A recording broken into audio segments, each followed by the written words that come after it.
Prepare the bath with hot water was the request from my husband, who had vanished 3 years ago. When he unexpectedly called me for the first time in ages, he had left me abruptly, leaving behind divorce papers, and eloped with his mistress. The pain I felt that day 3 years ago was immeasurable. I couldn't fathom the audacity of his call now, but I've changed since then. I understand, I replied calmly, suppressing my anger as I hung up the phone. I couldn't help but wonder what my husband would be like when he returned home. I hoped he would feel the same pain I did back then. Suck it up, I thought to myself. My name is Mary, 30 years old with an office job. I met my husband Dean through a social networking site. It all began when I discovered Dean was organizing a meetup for fans of my favorite band. Being unfamiliar with anyone who shared my passion for this less-known band, I reached out to him. The meetup venue was conveniently close to my house, so I impulsively messaged Dean. He responded politely, providing directions. Dean, as the moderator, ensured the event was lively, making me feel at ease amidst strangers. Though nervous, Dean's presence made the meetup enjoyable. We clicked instantly, realizing we shared similar tastes not only in music, but also in other aspects. Our conversation flowed effortlessly, and I found myself drawn to him. After parting ways with others, Dean and I continued talking as we traveled on the same train. We discovered numerous commonalities, and I felt a burgeoning affection for him. Agreeing to meet again, I left the train, eagerly anticipating our next encounter. Our messages grew frequent, and a month later, at a concert, Dean confessed his feelings. I blushed with surprise and joy, thinking my affection for him had been one-sided. Every day since then, being with Dean has brought me nothing but happiness. Dean is an incredibly considerate person, always careful not to say anything hurtful. Countless times, he surprised me with gestures that brought tears to my eyes because his priority was my happiness. I felt like I could do anything for Dean in return. After a year of dating, we decided to tie the knot. His proposal took me completely by surprise. During a dinner at a restaurant, he suddenly presented me with a lavish bouquet of flowers, and as I accepted, our mutual friends emerged to share their congratulations. It was a moment of pure joy, and I couldn't help but cry tears of happiness. Even after marriage, Dean and I maintain a romance, seemingly unaffected by the change in status. Despite his demanding job, Dean actively participated in household chores and made grand gestures for our wedding anniversaries and birthdays. I was grateful every day to be married to such an amazing man. However, after 2 years of wedded bliss, Dean began to exhibit strange behavior. While he had always been busy with work, his workload seemed to escalate. He started working overtime, even on holidays, and traveled more frequently than before. There were days when I hardly saw him, and nights when he returned home long after I had fallen asleep waiting for him. One night, out of concern for his health, I suggested he take some time off from work. His response was unexpectedly cold, the first time he had ever spoken to me in such a manner. It was then that I realized something had changed in him. Dean's transformation became more evident over time. One morning, he scolded me for not having breakfast ready at an ungodly hour, displaying an unreasonable level of anger. It was bewildering and hurtful, especially considering I had never imagined he would even think to be upset about such a thing. I, too, have a job, and naturally, the housework isn't always perfect. I was so stunned by Dean's reaction that I zoned out for a while. Perhaps I shouldn't be so engrossed in my work. I realized I needed to put more effort in the household chores and wait for Dean to settle down at work, hoping he would return to his former gentle self. I firmly believed that one day he would, so I did everything in my power to make our home a peaceful sanctuary for his return. But despite my efforts, Dean continued to give me the cold shoulder. Even though my heart felt like it was breaking, I persevered, trying my best to maintain the household. One day, while checking Dean's pockets for items to take to the cleaners, I discovered a pair of women's earrings, obviously not mine. The moment I laid eyes on them, I became convinced that all of Dean's previous actions had been a facade. He wasn't busy with work. He was meeting his affair partner. That explained why he was never home. Feeling foolish and utterly miserable for caring so deeply about Dean, I stayed up that night, waiting for his return. When he finally arrived in the morning, I confronted him about the earrings.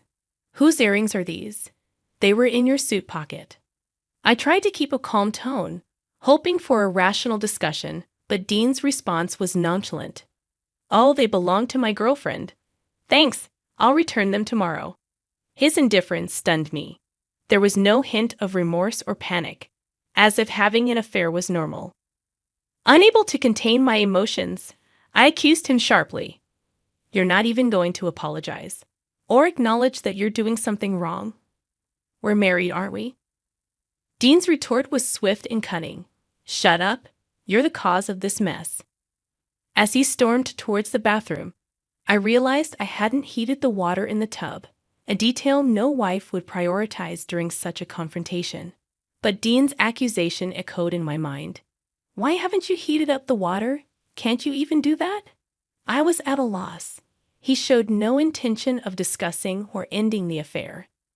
There were so many words I wanted to say, but they seemed futile. Unable to muster a response, all I could do was cry. In silence, I retreated to the bedroom, tears streaming down my face. Morning came, and Dean was nowhere to be found. Had he left in anger? Stunned, I returned to the living room, where I discovered something shocking on the table. There it was, a divorce document signed by Dean, accompanied by a short letter that simply read, "Goodbye. Sign these and send them out." I frantically tried to reach Dean, but he refused to answer my calls, leaving me unable to contact him. Could a couple really end things so abruptly? Was it fair for me to place blame on him that day? I took time off work and reached out to my in-laws, but even they couldn't get through to Dean. None of our mutual friends had any luck reaching him either. To my surprise, I discovered that he had resigned from his job 2 weeks prior. In hindsight, it seemed too coincidental for divorce papers to be prepared in the dead of night. This had been planned. Life after that became a blur. I no longer found solace in the songs of my favorite band, and work became an impossibility as I took a leave of absence. Emotional wounds festered, imprisoning me within the confines of my own home for months. Concerned for my well-being, my mother came to stay with me for a while. 3 years passed before I could even fathom returning to a semblance of normalcy. Perhaps, just maybe, I could begin moving forward again. And then, as I was beginning to entertain this notion, the phone rang one evening while I was cooking dinner at home. An unknown number flashed on the screen, filling me with apprehension as I answered. To my disbelief, it was Dean's voice on the other end, a voice I never expected to hear again. My heart raced with shock. And there he was, on the phone, uttering those words. "I'll be back tomorrow. Get the hot water ready in the bath." I couldn't comprehend it. Had he forgotten everything that happened 3 years ago? How could he return and face me after all this time? The confusion and hurt swirled inside me, but instead of voicing my myriad of thoughts, I simply replied, "I understand," before hanging up the phone. The following day, Dean called again, his voice laden with fury. "What happened to our house? It's still our house, right? Explain this to me," he demanded. But I was bewildered. "Our house? That's my house," I retorted. Dean's anger flared even more. "You forgot to boil the water in the bath too?" he accused, unleashing his frustration on me. "You're not my husband anymore, Dean," I asserted firmly, feeling the weight of those words. Turning around, Dean caught sight of me, my in-laws, and my lawyer. Panic flickered across his face as he lost his grip on the phone. "Why are Mom and Dad here?" he stammered, attempting to flee, but my in-laws and the lawyer closed in around him, leading him towards the lawyer's office. Ignoring his protests, we made our way to the office, where Dean was seated. "Here are the documents regarding alimony," the lawyer stated matter-of-factly, despite Dean's protests about not having the money. In a fit of rage, Dean tore up the papers, but the lawyer produced more copies, prepared for such defiance. You should pay alimony to Mary for cheating on her and causing her emotional distress, the lawyer asserted sternly, fixing Dean with a cold glare. Dean attempted to deflect. Let's just move on with our lives. What about the house? But the lawyer remained resolute. Mary's heartbreak cannot be mended with money, but it's the least you can do. Dean's attention shifted to me and my in-laws. The house is mine. Have you forgotten everything after 3 years? I don't want the house we shared anymore, he declared bitterly. So, I made the decision to tear it down and turn it into a parking lot, Dean declared, referring to the house where we once lived together. Originally, the property belonged to my parents, who had passed it down to Dean and me, though it was in my name.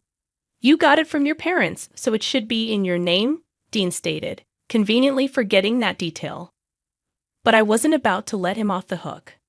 I don't remember you having any ownership claim, I shot back, refusing to be swayed by his demands. Dean persisted. If you're going to turn it into a parking lot, you better split some of that revenue with me, right? I couldn't help but scoff at his audacity.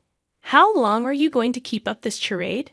What you did is unforgivable, I retorted, my patience wearing thin.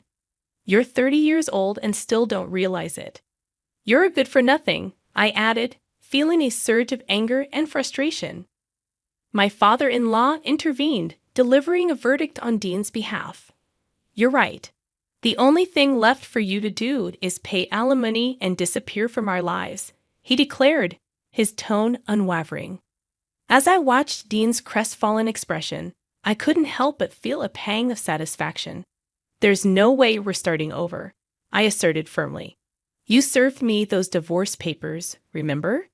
Besides, I'm already remarried, I declared, introducing my lawyer and now husband Jude. Dean was visibly shaken by the revelation, his demeanor shifting from defiance to despair. Don't say that, Mary. I'm sorry, let's start over, he pleaded, his voice tinged with desperation. But I stood my ground. It's too late for that, I replied, my resolve unwavering. Just sign the papers and leave. With a defeated sigh, Dean begrudgingly complied, signing the documents as instructed. Can we please just split it up? He pleaded, his voice strained with desperation. But my father-in-law remained resolute. No one is doing you any favors. Make sure you pay her on time, he admonished sternly. With that, Dean hastily gathered his belongings and fled from the office, leaving behind a palpable sense of relief in his wake.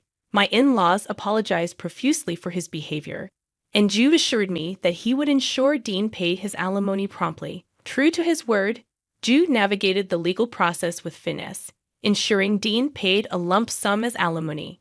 According to Jude, Dean had no savings and was scraping by with a day job. It turned out that he had been living lavishly off a wealthy woman, but she eventually grew tired of him and kicked him out. With the alimony settled, I cut off all communication with Dean, focusing instead on enjoying my honeymoon with Jude. He never complained about my imperfect housework, always offering his support and understanding. Together, we found joy in the simple pleasures of life, and for the first time in a long while, I felt truly content. As we embark on this new chapter together, I find solace in the fact that I am no longer bound by the chains of the past. With Jude by my side, I can finally embrace the future with optimism and hope. And for that, I am eternally grateful.